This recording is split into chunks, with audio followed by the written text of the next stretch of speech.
Halo semuanya, saya Muhammad Rifki Raden Purnawan dari kelas MJ 406. Kali ini saya mengambil opsi konflik dan komunikasi dalam organisasi. Yang pertama, sebab-sebab timbulnya konflik dalam perusahaan. Konflik dalam organisasi dapat muncul karena berbagai faktor internal maupun eksternal.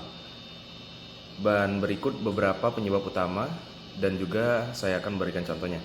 Yang pertama, perbedaan tujuan antar bagian atau departemen. Setiap departemen memiliki fokus yang berbeda. Misalnya, bagian penjualan ingin target tinggi sedangkan bagian produksi khawatir tidak bisa memenuhi permintaan. Contoh, tim pemasaran menjanjikan pengiriman cepat untuk klien, tetapi tim produksi mengatakan jadwal penuh dan tidak bisa memenuhi permintaan tersebut. Selanjutnya, gaya kepemimpinan yang tidak sesuai. Pemimpin yang otoriter atau tidak konsisten bisa memicu konflik dengan bawahan. Contoh, seorang manajer yang suka menyalahkan bawahan tanpa mendengarkan penjelasan mereka menyebabkan ketegangan dan rasa tidak dihargai. Kemudian, keterbatasan sumber daya. Persaingan untuk mendapatkan sumber daya terbatas seperti anggaran, fasilitas, atau personel bisa menyebabkan konflik. Contohnya, dua tim proyek mengajukan proposal untuk memakai ruangan meeting eksklusif dan hanya satu yang disetujui. Yang keempat, masalah komunikasi. Komunikasi yang tidak jelas atau tidak langsung bisa menimbulkan kesalahpahaman. Contoh, karyawan tidak diberitahu perubahan jadwal shift dengan cukup waktu, menyebabkan ketidakhadiran dan konflik dengan atasan. Dan yang selanjutnya, perbedaan nilai dan kepribadian. Perbedaan budaya, latar belakang, atau cara kerja antar individu bisa menimbulkan ketidaksesuaian.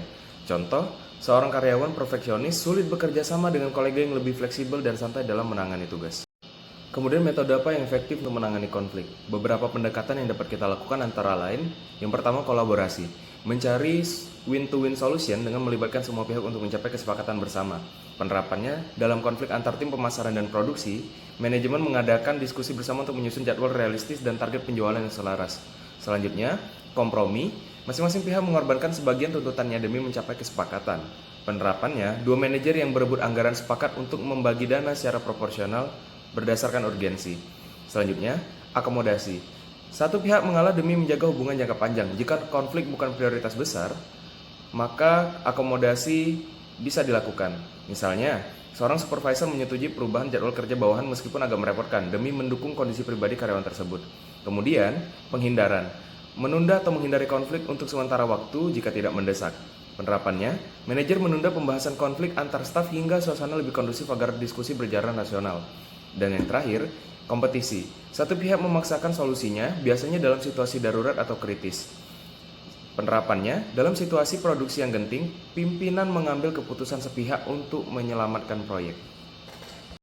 Kemudian pentingnya komunikasi yang baik dalam organisasi dan hambatannya.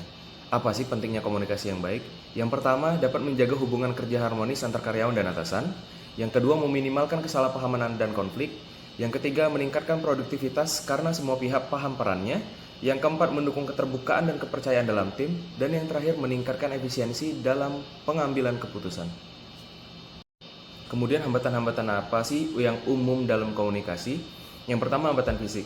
Jarak geografis atau fasilitas komunikasi yang buruk. Contohnya, kantor cabang di daerah tidak menerima informasi tepat waktu karena jaringan internet yang lambat. Yang kedua, hambatan psikologis. Prasangka, emosi, atau ketidakpercayaan antar individu. Contohnya, karyawan tidak menyampaikan ide karena takut dikritik atau merasa tidak dihargai. Yang ketiga, hambatan bahasa dan budaya. Perbedaan terminologi, dialek, atau latar budaya. Contohnya, seorang manajer asing menggunakan istilah teknis yang tidak dipahami staf lokal. Dan yang terakhir, hambatan struktural. Alur komunikasi yang birokratis atau terbelit-belit. Contohnya, untuk menyampaikan ide, karyawan harus melewati banyak jenjang manajemen sehingga informasi terlambat atau terdistorsi. Rekomendasi yang disampaikan sebagai pedoman komunikasi yang baik untuk manajemen sumber daya manusia. Agar komunikasi efektif dan mendukung tujuan organisasi, manajemen sumber daya manusia dapat menerapkan berbagai pedoman berikut. Yang pertama, bangun budaya komunikasi terbuka. Dorong setiap karyawan untuk memberikan umpan balik dan menyampaikan ide tanpa takut dihukum. Yang kedua, gunakan media komunikasi yang tepat. Sesuaikan konteks, gunakan email, tatap muka, pesan instan, atau rapat formal. Yang ketiga, lakukan pelatihan komunikasi. Latihan manajer dan karyawan dalam keterampilan komunikasi interpersonal, mendengarkan aktif, dan menyampaikan pesan dengan jelas. Yang keempat, terapkan komunikasi dua arah. Pastikan tidak hanya manajer yang berbicara, tetapi karyawan juga punya ruang menyampaikan pendapat. Yang kelima, perhatikan perbedaan individual. Sesuaikan pendekatan komunikasi dengan gaya belajar dan karakter karyawan. Yang keenam, gunakan bahasa yang sederhana dan jelas. Hindari jargon berlebihan agar pesan tidak disalahartikan. Dan yang terakhir, lakukan evaluasi berkala. Tinjau efektivitas sistem komunikasi secara rutin dan sesuaikan dengan dinamika organisasi. Kesimpulannya, konflik dan komunikasi merupakan aspek kunci dalam pengelolaan organisasi. Konflik yang tidak dikelola dengan baik bisa merusak produktivitas, tetapi jika ditangani dengan tepat bisa menjadi sarana pertumbuhan. Di sisi lain, komunikasi yang efektif membantu mencegah konflik, membangun kepercayaan, dan menyelaraskan tujuan individu dengan organisasi. Oleh karena itu, manajemen SDM harus berperan aktif dalam membentuk lingkungan kerja yang komunikatif dan responsif terhadap konflik. Demikian yang dapat saya sampaikan.